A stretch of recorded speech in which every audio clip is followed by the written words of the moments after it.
आज की कहानी का नाम है ईर्ष्या का परिणाम। एक बार दो पंडित जी सेठ जी के यहाँ पहुँचे। उन्हें विद्वान जानकर सेठ जी ने उनकी बहुत आवभगत की।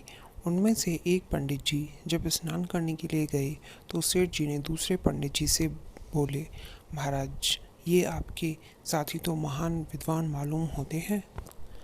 पंडित जी में इतनी उदारता कहाँ जो दूसरे की प्रशंसा सुन सके। तुरंत मुंह बिगाड़ कर बोले, विद्वान तो इसके पड़ोस में भी नहीं है, यह तो नीरा बैल है। सेठ जी चुप हो गए। जब वे पंडित जी शाम के समय संध्या में बैठे तो वे पहले पंडित जी से बोले, महाराज, आपके साथी तो बहुत विद्वान नजर आते हैं। ईर्ष्यालु पंडित जी बोले, अजी विद्वान विद्वान कुछ नहीं, कोरा गधा है। भोजन के समय जब दोनों पंडित जी भोजन करने बैठे तो सेठ जी ने एक पंडित जी के सामने घास और दूसरे पंडित जी के सामने भूसा रखवा दिया। यह देखकर दोनों पंडित जी आग बबूला हो गए।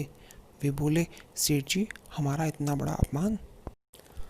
तब सेठ जी हाथ जोड़कर बोले, महाराज, आप ही दोनों ने तो एक दूसरे को गधा और बैल बताया था।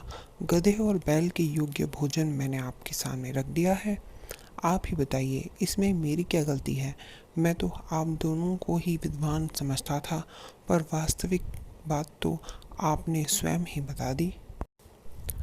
सेठ जी की बात से पंडित जी बड़े लज्जित हुए और पछताते हुए मन में कहने लगे, वास्तव में जो अपने साथी को बढ़ा हुआ नहीं देख सकता वह स्वयं भी नहीं बढ़ सकता।